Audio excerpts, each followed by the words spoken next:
But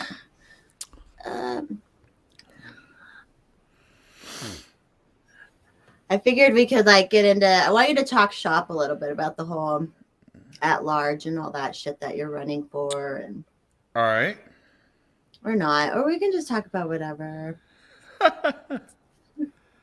It's your show, homie. I know. I'm always like, I have a plan, but I'm like, then we just half the time get fucking drunk. Not drunk right now because it's only 1:30 in the afternoon, of course, but you know. There we go. Oh yeah, I did it it's going to Twitter too. I don't know if you want to share the Twitter. Yeah, I just shared it. Okay. Internet's so cool. We can just do shit like this. I know, right? Love it. Hey, everybody watching.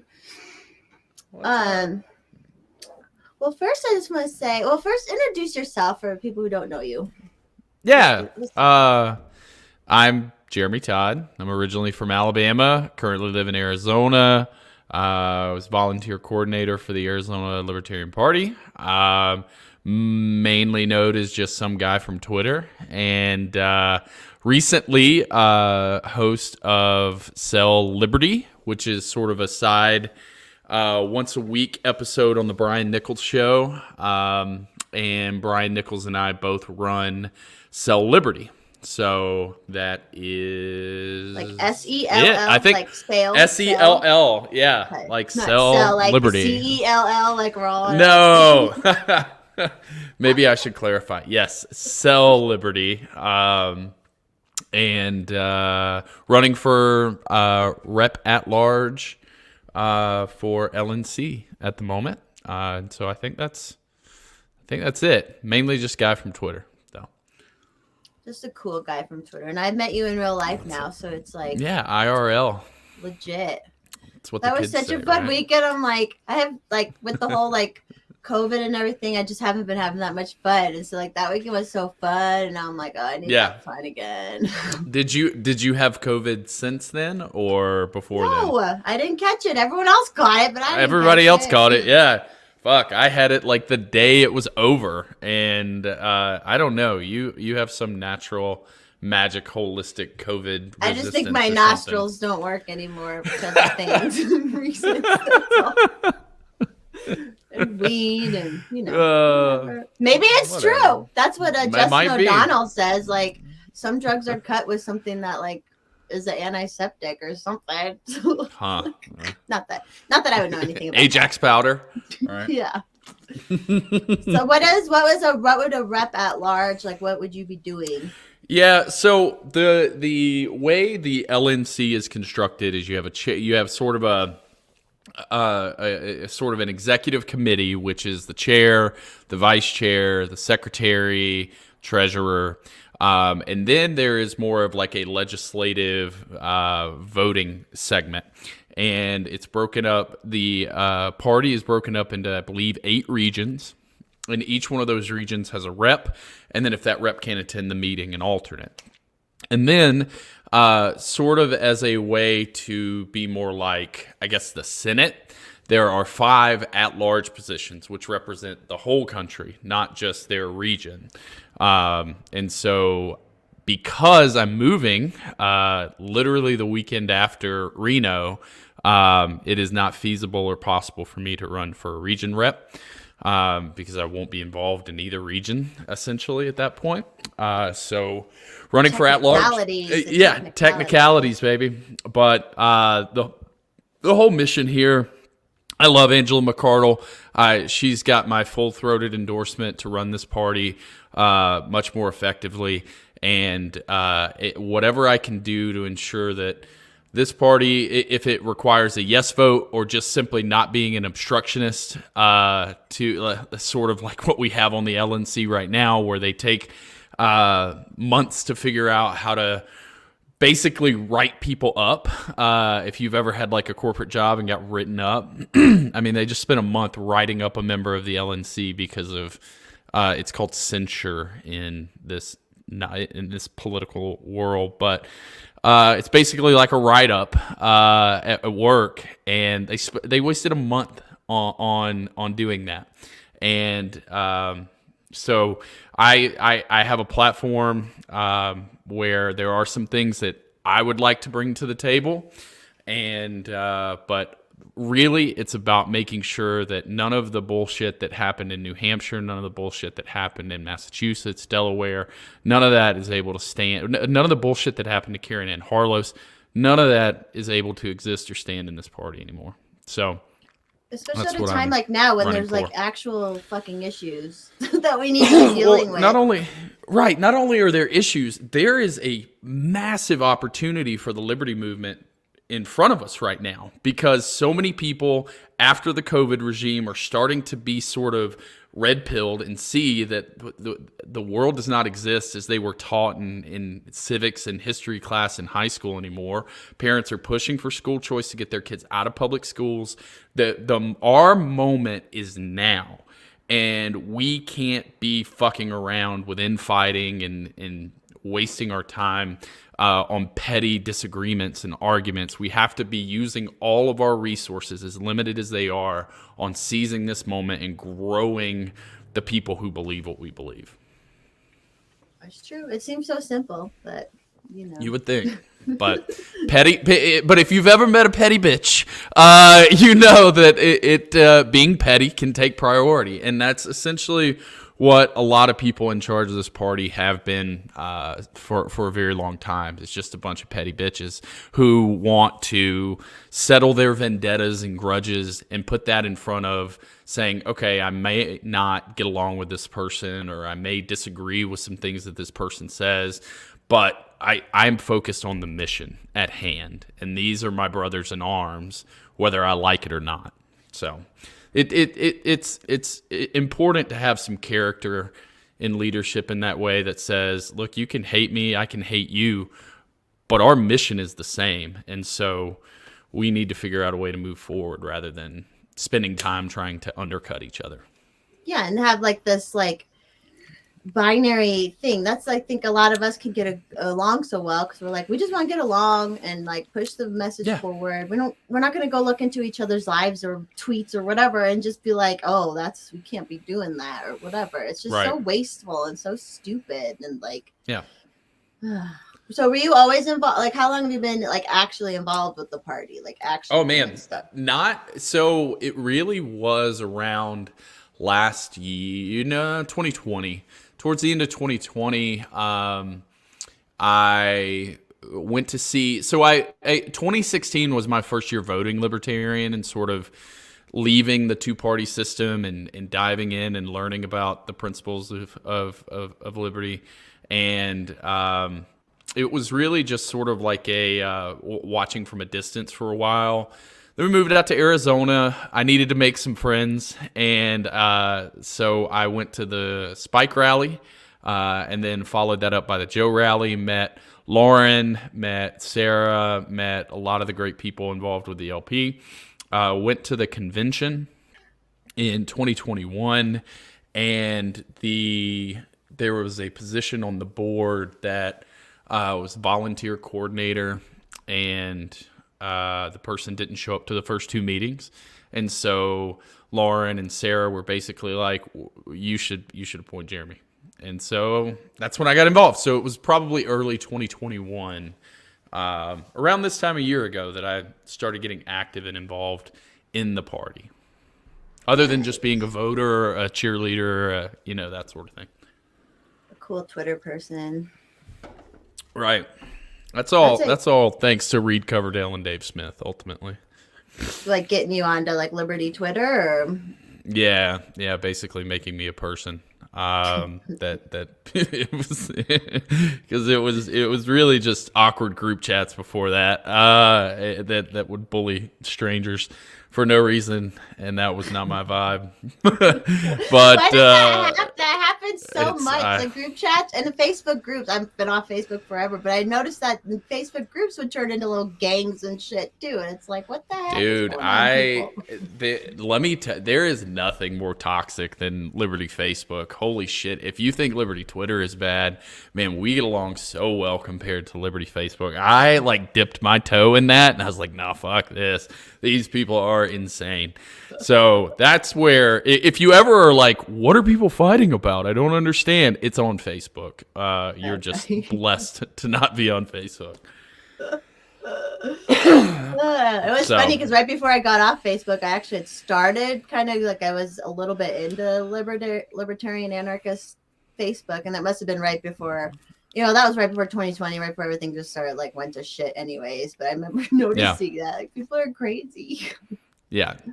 It's extremely important to encourage one another to touch grass. And one of my, and this seems silly, and it's become a bit of a not really a controversial thing. I came at the girl who runs the LP National Twitter because she said, don't give your money to self-help gurus, kids.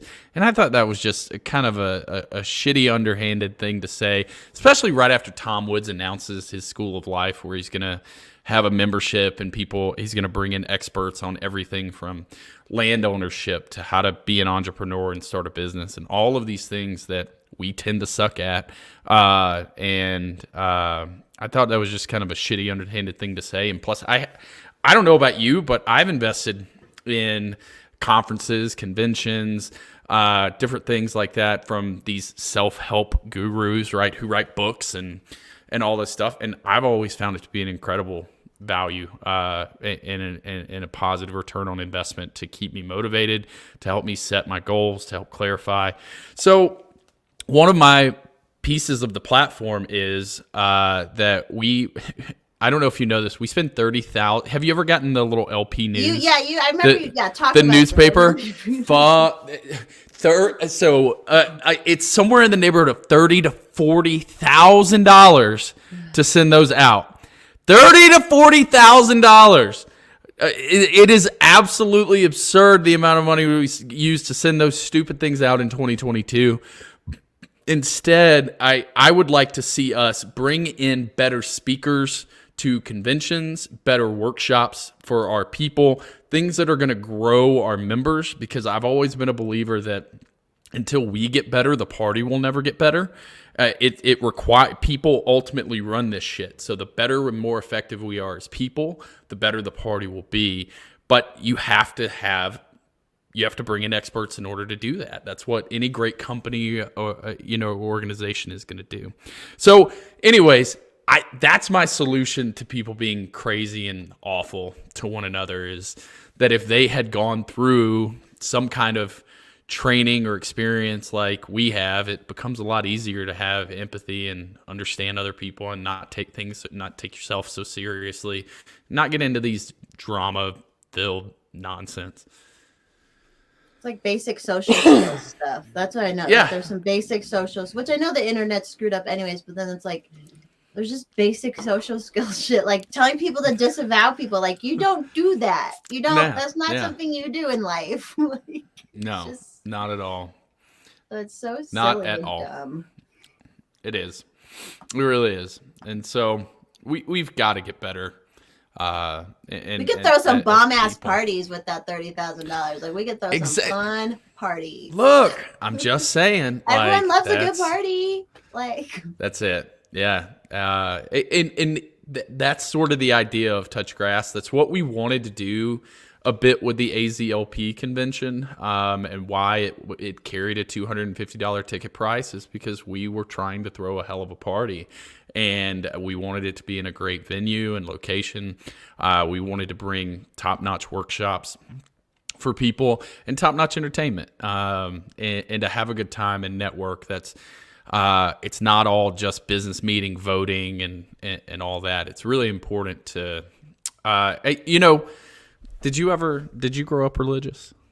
Oh yes, very much so. Okay, so you know, right? Okay, great. So the value of in the evangelical church, the what did they call it? Fellowship. Fellowship, right? Yes. Where they just spend time together, right? There's not enough fellowship in the party, and that means partying. So, but I'm happy to see some people take the reins. Like, for instance, here in Maricopa County, which, if you don't know, that's the Phoenix area. We have a happy hour tonight at a libertarian-run brewery.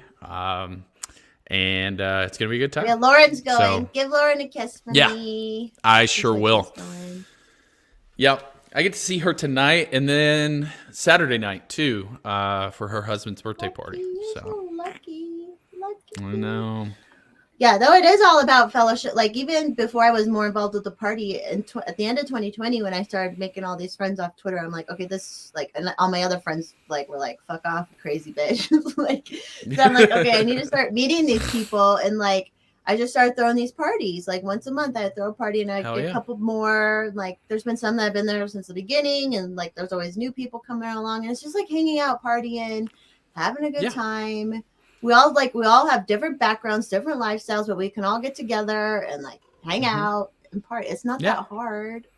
It's really not. And what's great is that everybody tends to get along when you're doing something that everybody loves. And I have a few examples of this, right?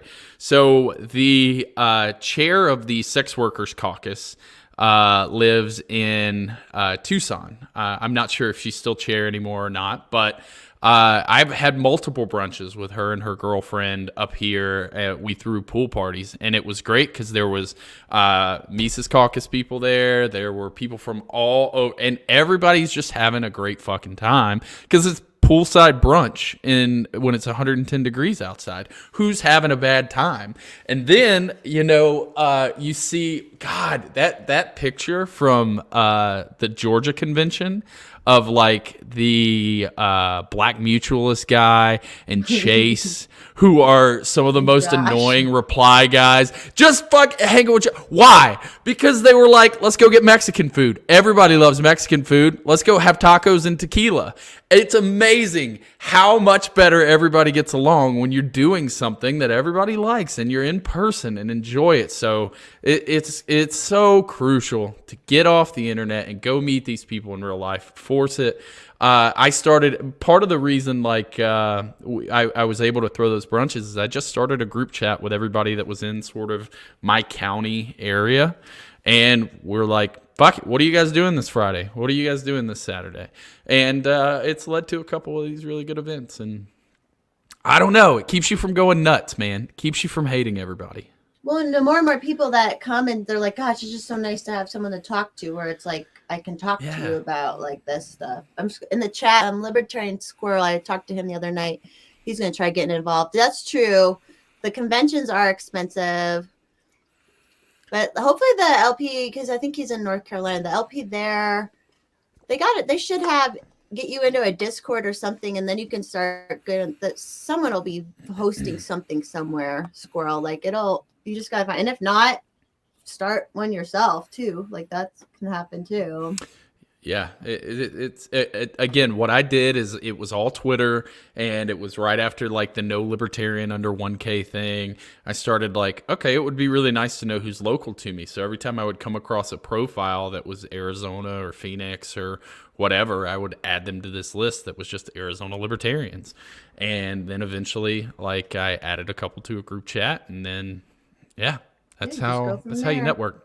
You just go from there. That's it. And, like, you're the life of the parties. It is helpful to have someone who's kind of the life of the party. Like. Oh no, that's Lauren, 100%. That's Lauren. She is the life of the party. I have a 10-month-old. Lauren drags us kicking and screaming to shit. I am the host, I guess, is the best way to put it. That's true. A host is a good host is too. Like, I got the good. I love to cook. I'm from Alabama, so I can barbecue like a motherfucker. And we got a nice pool here at our rent house in Phoenix. So I'm like, I'll host the party, man. But I'll tell you, Lauren, not only the life of the party, I'm excited about Saturday night. Her husband's birthday party is a Fallout themed birthday party, and she doesn't do anything half-assed. I am positive we're gonna have like little cans of nuclear waste for like mixed drinks or something. Like she goes all in. She's just the best. So yeah, she's fun. I met her first when she came to Colorado for the national 50th party. She drove up here. We had fun. That was a fun time. I met a bunch of fun people that weekend, but that's what I do. But that but not somebody with the initials NS. He was there. Like we were all sneaking pictures of him.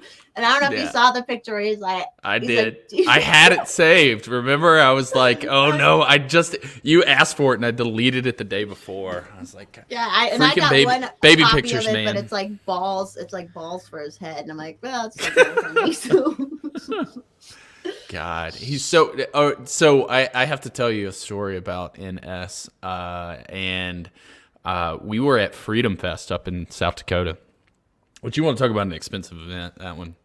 But it was awesome. I got so many stories from that, and I wouldn't trade it for anything. Anyways, he was on a panel where they were talking about the nap, and Larry Sharp was leading this panel, and like one of Jeff Dice campaign guys or somebody else, maybe it was Jess Mears and Nick Sarwark were on this panel.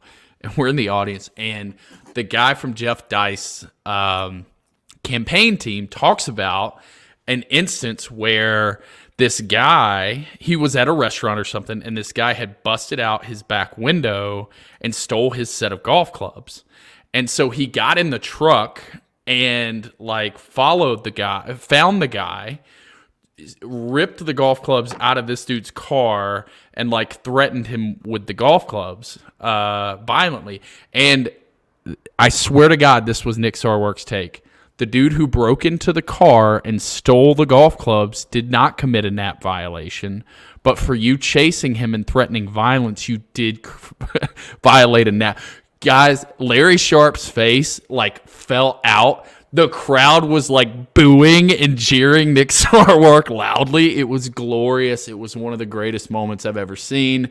And Larry Sharp, like the pro that he is, was like, oh, anyways, let's move on to the next topic. And Jesus Christ, that was a moment. I can't fucking stand that guy. I would be lying if I didn't say part of the reason I'm running for national is to make sure he and his wife are not in any way electable to that, because there is not a more toxic human being in this movement. I just kind of see it like the more I'm learning about like the neo-Marxism stuff, the like just seems like when people do that where they always defend the like aggressor first, and they're always like, it's just kind of like pushing that whole mindset that like they're always right. You're always, the wrong people are always right, and the right people are always wrong. Like everything's just so like bass backwards and shit. Yeah. I hate it. Yeah. And it's because they go ahead. Oh, I was just going to say, I think the only thing that makes sense, because it doesn't make sense, it's irrational, it's illogical, it's not the way any society has ever successfully operated. The only reason I could see somebody like that embracing it is ultimately he's trying to cater and pander to a group of people who believe that, or he's trying to anti-pander to a group of people he doesn't like. And I think that's a lot of it, is that these people have made up their minds that, okay, this group I don't like, so whatever they believe, I'm just going to be the opposite. And that's not called principles or belief systems. I hate Donald Trump as much as the next guy, but he did some good things. He did some things better than others. I hate Joe Biden more than anybody else, but by God, he ended the 20-year war in Iraq. And I gotta give him credit for getting the fuck out finally. Somebody had to do it. You can talk about how it was done poorly and how it was a fail and how we murdered people on the way out, but it's at least over, right? So it's silly to be anti-pandering or pandering. Figure out what you believe and just fucking say that. Yeah, and he'd spend so much time on Twitter. Like, I had him blocked on my old account, and then I haven't blocked him yet. And I just, every time someone says something, you just got to talk about what other people are saying on Twitter, blah, blah. It's like, the touch grass, like, go fucking do something. And like, and by that, I mean, don't get on a committee or a chair and just like be an asshole that way either. But like, yeah, I don't know. I don't know how we go interact with real people. It is the whole like small fish, small pond, that whole thing. Yeah. And I think it's like if you don't have actual human relationships and you've never had to deal with weird people, people get on Twitter and be like, you must denounce what this person said. And I'm like, bro, every Thanksgiving I sit down with my family in Alabama and they say things far worse than that. You know what? And I still choose to love them. All right. I'm not going to disown people because bad beliefs. That's not a healthy human thing to do. So maybe I'm just callous to a lot of this shit. But yeah, like anyways, that's enough of my breath on Nick Sarwark. No, I get that, and you're probably more the type of person. I try to explain this to people like you. When I meet someone new, I'm gonna look for something I love in them before, and if I don't find something, I don't find something, but it's always my goal to find something I love about this person so I can genuinely like them for their individual, who they are, despite whatever. Sorry, my internet is so shitty, but like despite like whatever, like, but these people they have to look for something to hate in people right away, and I'm like, that's no 100%. Way to get through life. That's no way to like share a message of love, and not love and liberty, but like live and let live, I guess, because it's just a toxic personality trait in general, regardless of what they believe, right? You're right, it doesn't align with libertarianism, but it doesn't align with anybody I want to know or interact with. One of the greatest pieces of advice that was ever given to me was by a former colleague. He said, no matter how you feel at first when somebody says something, assume they have the most positive intent possible behind what they're saying. Figure out what the most positive intention they could have in saying that is, and then engage in the dialogue from that standpoint, rather than seeing what somebody says and giving it the least gracious interpretation possible and believing that if they said this, then they must be this. And so when I see people who immediately, like you said, they jump to the negative, they go on this witch hunt looking for things to hate about people because they've made up their mind that this is my enemy. I don't have that fucking energy, and number two, that's just toxic, and I don't want to associate with folks like that. Yeah, it's super toxic, and I will voluntarily associate. Like, I won't be mean to them or whatever. I'll just be like, okay, we're just not going to get along, and that's fine. Like, I'll just block you. Yeah. And I'm not going to spend a week, fighting you, right? I'm not interested in fighting you. I'm just not going to associate with you. And if you try to seize power and use that power for toxicity with the name that means a lot to a lot of us, the libertarian name, I'm going to work hard to not let you do that. But I'm not gonna spend time just fighting you over words you say. No, we were like yesterday. They were going after all libertarians and all the Mises Caucus because of what Jesus Thaddeus Christ. Said, and it's like, he's not even fucking in the party. Like, and this like them, and take it up with him. Take it up with fucking him, not other people who didn't say that shit. Like, the idea that you have to disassociate or condemn or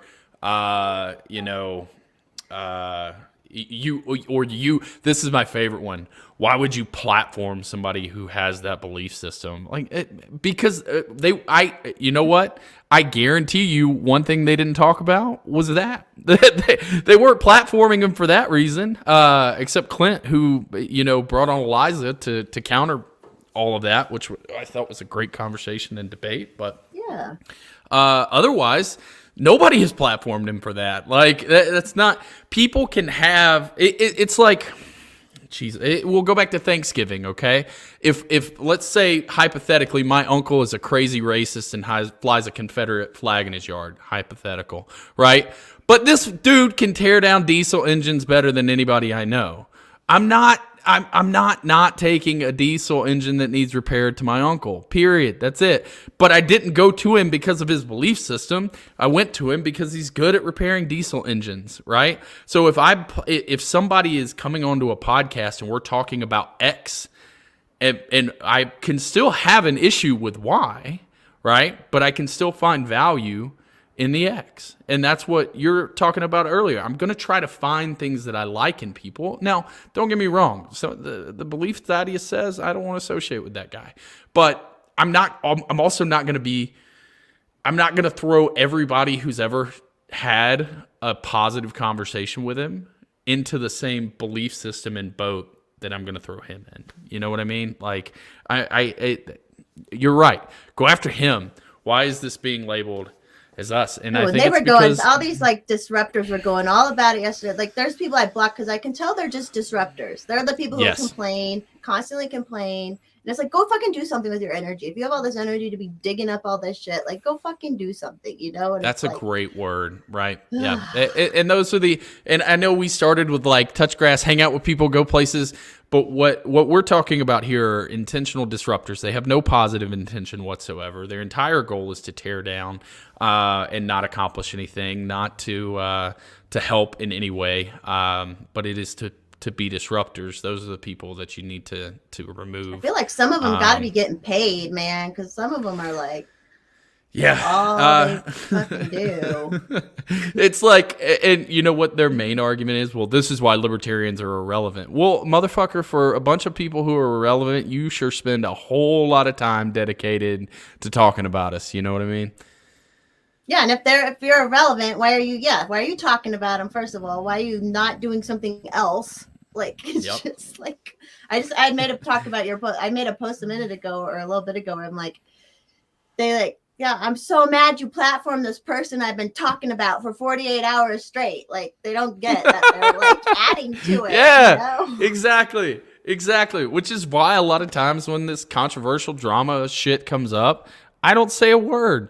If you want to ask me what I think about it, I'll tell you, but I don't need to, and I'm certainly not going to cow to a group of people who tell me to disown somebody or, classify something as irrational in Republic. No, it's none of my business. That's their opinion. Go fucking talk to them about it. And I'm not going to, and if it's especially if it's something I disagree with, I'm not going to throw more attention at it. I want it to be buried in the algorithm. I want it to go away. It's like I wasn't even fucking talking or thinking about that, and then, but now I have to. Exactly right. It's like, look, Thaddeus isn't running for chair of the fucking party. He's a dude with a podcast that some people listen to, right? So yeah, if he were carrying the libertarian banner out front as our fucking leader, yeah, I'd probably have a problem with it and speak out against it, and that would rally me. But he's not. He's not even a libertarian. He doesn't even claim to be. He's just a dude with a podcast that talks to libertarians. Jesus Christ. What? It's nonsense. Anyways, that one got me a little bit. No, yeah. Well, it's just so silly because we've seen it over and over again, even with him, like over and over again. And it's like, can we just... Set your watch. In 3 more months, somebody's going to find another Thaddeus Russell video, and we gotta fucking deal with this. So. This libertarian, blah, blah, blah. Like, yeah, it is silly. Okay. Hex, did you make it home? Sorry, my friend Hex is on the train. He was walking home in the snow in Ohio. Oh, shit. Snowy. Oh, did they get, did they have one of those where they got snowed in at work and had to... It was snowing pretty bad. I don't know. I think he walks to work mainly or takes public transport anyways. Gotcha. But, okay, good. He made it home. Cool. Good to hear, Hex. He's a 6'8" black man walking in the snow. At least you won't get lost in the snow. Oh, Hex. fuck yeah. That's good. I was worried. There was a few years back, and I think a lot of people remember it mainly for Atlanta, but Birmingham got the worst of it, where it was like 35 degrees outside. Everybody went to work. It rained a lot, and then the temperature dropped 10 degrees. So we're all hanging out at work, and the roads just fucking froze. And so there are people like thumbing it. They're camping out at work. Anybody who's on the roads when they froze, you can't do shit. Especially in there a was a place lot where of they people don't normally stranded on the drive road. and anything like that. But hey, that's what the story reminded me of, Hex, is that, so where people were kind of at work and then all of a sudden they're stuck there and they're like, well, I live 5 miles away. Fuck it. I'll walk. That happened to me. I went to Vegas for New Year's Eve one time, and it was No like shit. it ended up being the like coldest New Year's in Vegas ever. And like Yeah. for New Year's, they shut down the main strip, and like everyone goes outside and they do fireworks and stuff. But so then the taxi cabs are like backed up like crazy.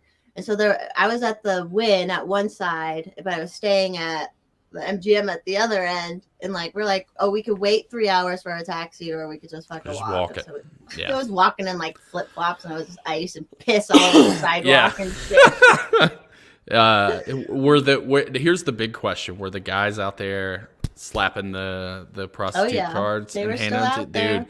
They Nobody never stopped. hustles. Nobody hustles like those dudes. That's Yeah, why I it's feel funny. bad. Like as a real estate agent, I'm like, I need lessons. Well, I would never be pushy like that. Anyways, go on.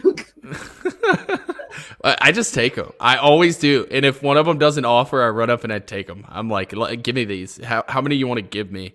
And then we were on a bachelor party in Vegas, and I did it for like a week straight. Every one of those prostitute business cards that they handed us as we were walking up and down the strip.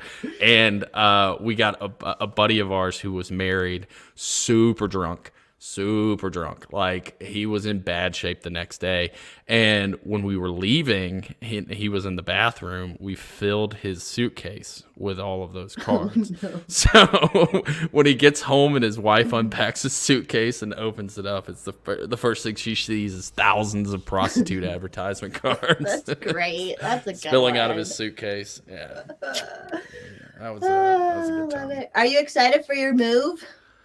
I think so. It's always stressful and a lot of work. Yeah, well, just across I'm actually looking forward to the drive. My dad's coming out. We're bringing a third person with us, a really good friend of ours, our son's godmother, who's just been a lifesaver out here for us. She's younger. She's like 24, and we're like, hey, you want to you're 24, you're single.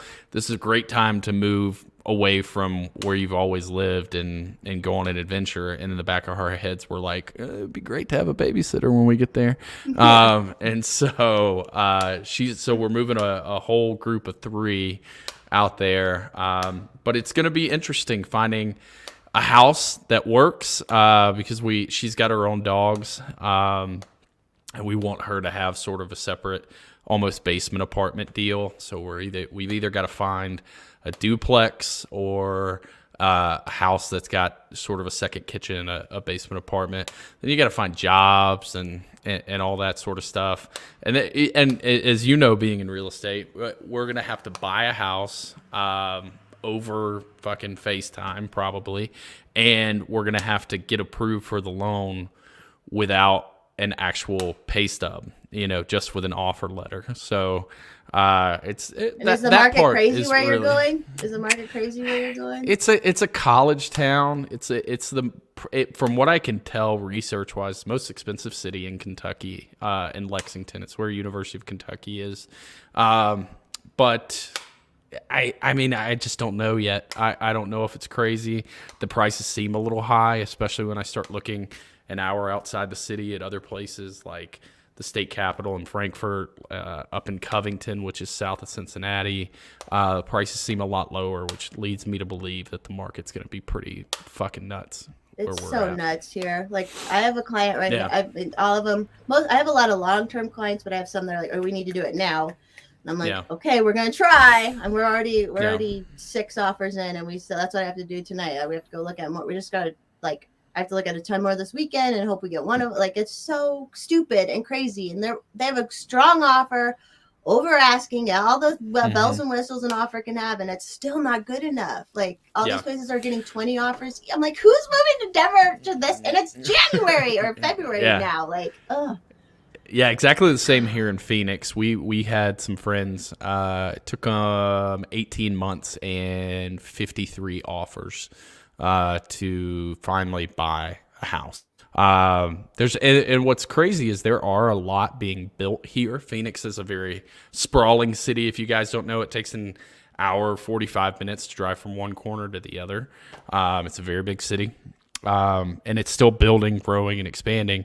But I feel like this is where a lot of that BlackRock shit is happening, where they're, as soon as they're built, BlackRock's putting in 20% over offers and then just holding them, because if you think about it, if they hold them enough in a place where the demand is high, they can not only rent them for a lot of money, but they can basically manipulate the market, that if they pay 20% over, well, they can, and lower the demand at the same time, they can sort of push the demand through the roof and make prices go up, and then turn around and sell it for more if they just sit on this house for a year. So yeah, it's true. I did some digging. It's weird, in Denver. crazy shit. A lot of empty houses, but I did digging for how many BlackRock owned in Colorado, and I found out like the names they were holding houses under. They've been buying shit in Colorado since 2008.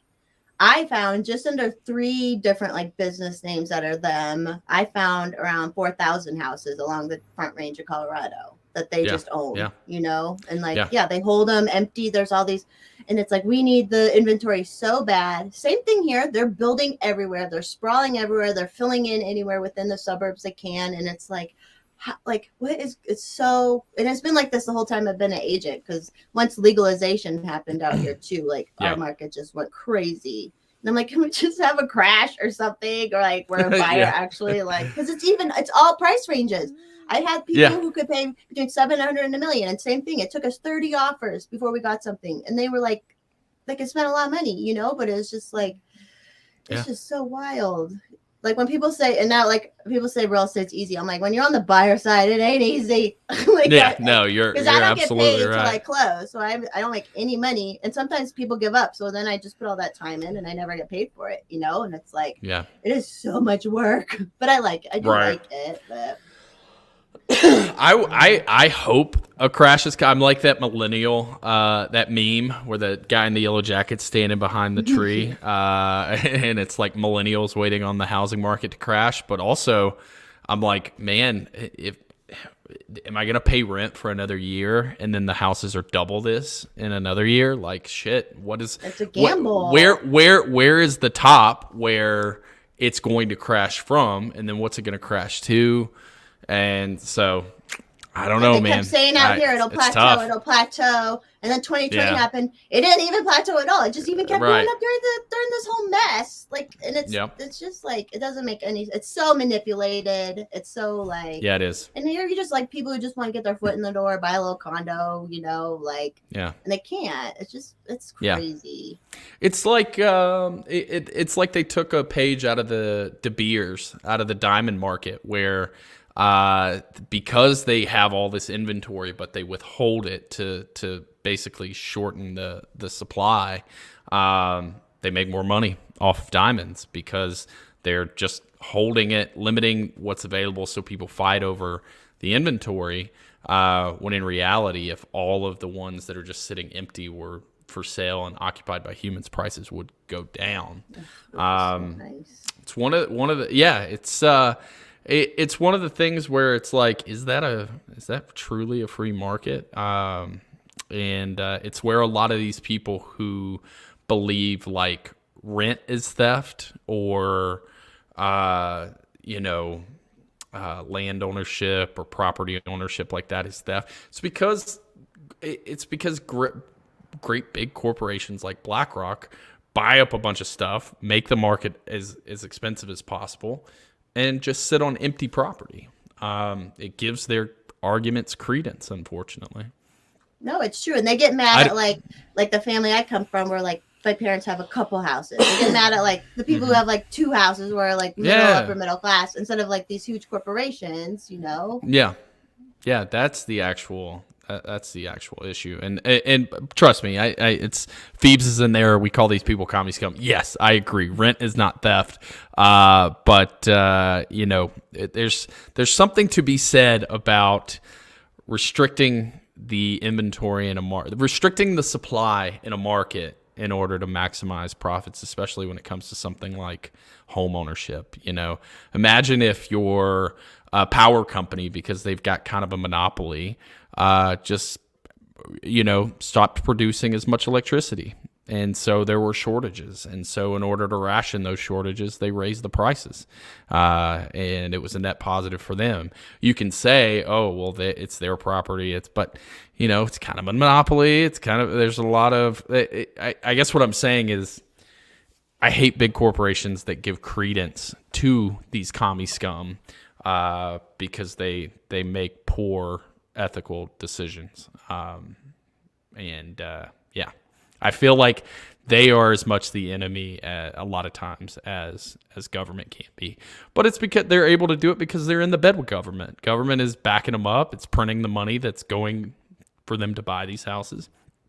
So it's fascism, kids. And even in the rent, because I did property management for a while, and there is so much Section 8 fraud and shit with owners, and it's like, it's just so deep. It just goes so fucking deep, and I can't. Buy a fucking house. Just want to buy a house, man. Just want to buy a fucking house. Like, it's so dumb. Let's see what else we got. Make sure I'm getting all these. Yeah, who's comments. Talking? Government is the monopoly. They create the monopolies, and they are a monopoly. Yep. And one of the ways that with the small business is the enemy. By the way, one of the ways to get lefties, not get them, but really sort of blow their mind and get them to sort of open their eyes a little bit, especially with this COVID nonsense, to talk about how much they hate big. First, you get them on Medicare for all, where they start talking about, oh, well, healthcare is a right for everybody and blah, blah, blah, and all this, right? And then you go, yeah, these big pharma companies really are gouging people, and they have monopolies, and people are forced to choose between medicine and being able to afford living and all of this other stuff. And then you pivot to, oh, by the way, they had record profits this year. Why? Because the government printed a bunch of money for these free vaccines. It is the government who is making Pfizer and Moderna billions of dollars, 100%. And health insurance companies in 2020 and 21 made record profits most of the profits came from, he did. He's always trying to get me. I'm not drinking now. He's always trying to get me a drink. They had record profits, and most of the profits, like 2/3 of the profit, came from Medicare and Medicaid straight into insurance companies' pockets. And I'm like, do you not understand?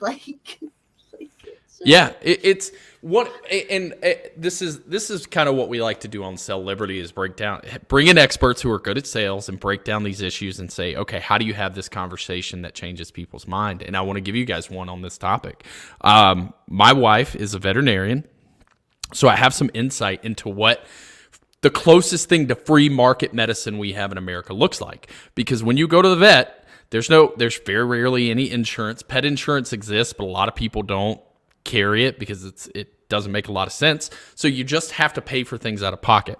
So my dad had a hip replacement, and when you break down the bill, his hip replacement cost somewhere in the neighborhood of $80,000. Now, if you go online and look at research, you can fly a private surgeon to Mexico, and it can be a nice place in Mexico, like Cancun, one of the nicer cities, and have that same exact hip replacement done with an American surgeon, and with the same product, the same hip that goes in, and it's around $15,000. Now, if a veterinarian does a hip replacement on, let's say, a human-sized dog, they buy their hips from the same company, the replacement hips. It's around $5,000 to do a hip replacement in a dog, because if you charged $80,000 for a hip replacement in a dog, nobody would do it. Nobody could do it. But because we have this scam of an insurance system in America where everybody's in bed with one another, and it's so confuddled with regulations, and you have to play administrators and all this nonsense, it costs $80,000 to get a hip replacement in a human, whereas it costs $5,000 for the same equipment, doctors who have the same training.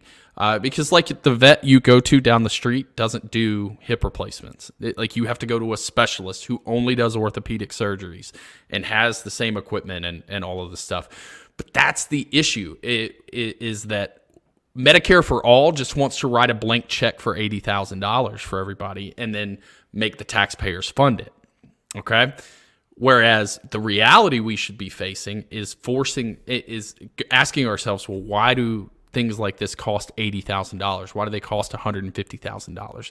They cost that much because because basically insurance companies and government through Medicare and Medicaid write these doctors blank checks. What do you cost? What does it cost? Whatever.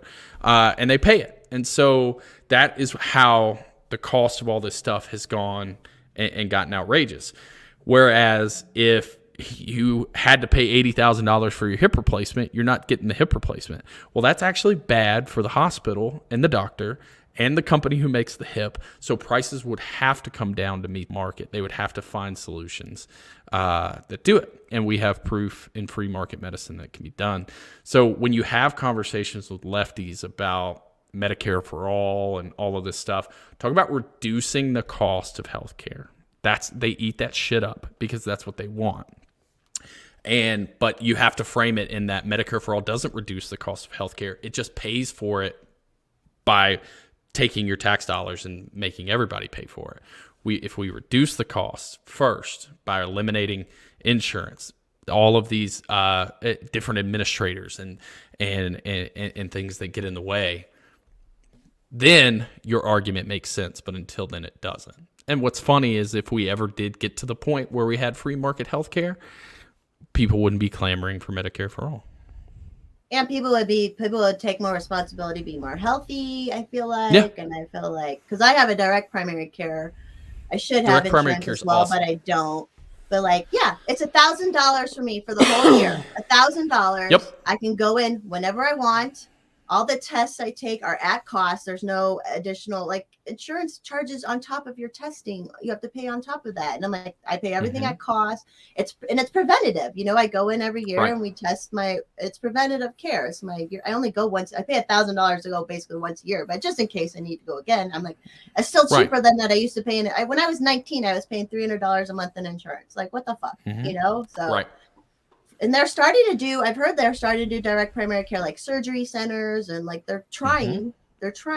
So yeah, it's amazing when you pay cash to a company directly and you don't allow middleman in the middle to negotiate for you, whether that be the government or the insurance company, prices come down.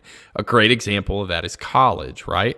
We got the government to play middleman between the people and the institution, and what's happened? Every year, tuition is going up, and it's just reaching these levels where a college degree doesn't have a positive return on investment unless you're going into a professional career like a doctor or a lawyer or something.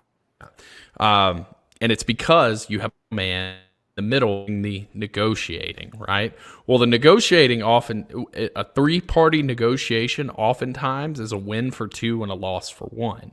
And so the college institutions will say, well, hey, look, if we raise our prices, you just shit out a loan for more money. And the bigger the loan, the more interest you're going to make. And because the government's gotten in the way and you can't bankrupt or default on these loans, and we can actually withhold your income from you to pay for it. We can garnish wages to pay for student loans. You're basically guaranteed to get this interest. So do you want interest on $5,000 or do you want interest on $50,000? And so it's a racket between the student loan companies and the universities, and the students are the losers. It's when you get that middleman involved that prices go up. But when you force the negotiation back to between student and school, and the student goes, here's what I can afford. The school has to figure out how to let you in for that affordable price, right? At least enough to where they have to figure out how to be positive and profitable in that way. Well, it's the same thing with healthcare. You get the insurance companies and the medical institutions making backroom deals that are going to benefit and profit them both at your cost and your expense. And that's why people are in this strait looking for answers. Just so happens Medicare for All is a really bad one. It's a bad one. We're coming up on an hour. That's kind of a good thing to. Yeah, fuck them roads. Havoc. Yeah. Do you want to plug your podcast? I know you have one coming on tonight and stuff. Yeah. So tonight, if you guys are interested, we are basically bringing what we're trying to do with our podcast. I know we mentioned the name of the organization and the podcast is Sell Liberty. We're just trying to bring basic and the Brian Nichols show too. I want to plug Brian. It's not just me. Brian does this 5 days a week. I do it 1 day a week, right? But we're basically bringing normal sales processes, conversation tactics, human psychology to having these conversations like we just did with lefties or right wingers, so that they can sort of see the benefits and the value of believing in freedom, free markets, property ownership, all of those things that we believe, because ultimately that is the only way, in my opinion, that we're really going to win. All of these ideas and strategies are great, but if only 3 people use Bitcoin, it's going to fail, right? If only 3 people grow their own food as an agorist, it's going to fail. We need thousands upon thousands, if not millions upon millions of people to be in this fight with us. And this is what helps you have those conversations at brunch with friends, at the dinner table with family, to sort of get them to open their eyes rather and keep it from turning into a debate. So anyways, the Facebook page is Sell Liberty. That's where you can sort of follow most of our content. And the YouTube is Sell Liberty. And tonight we have a guy on who has sold a lot of Cutco. That's where I sort of cut my teeth in sales. I was a knife Cutco guy for a couple years. You scissored that penny. You scissored that penny.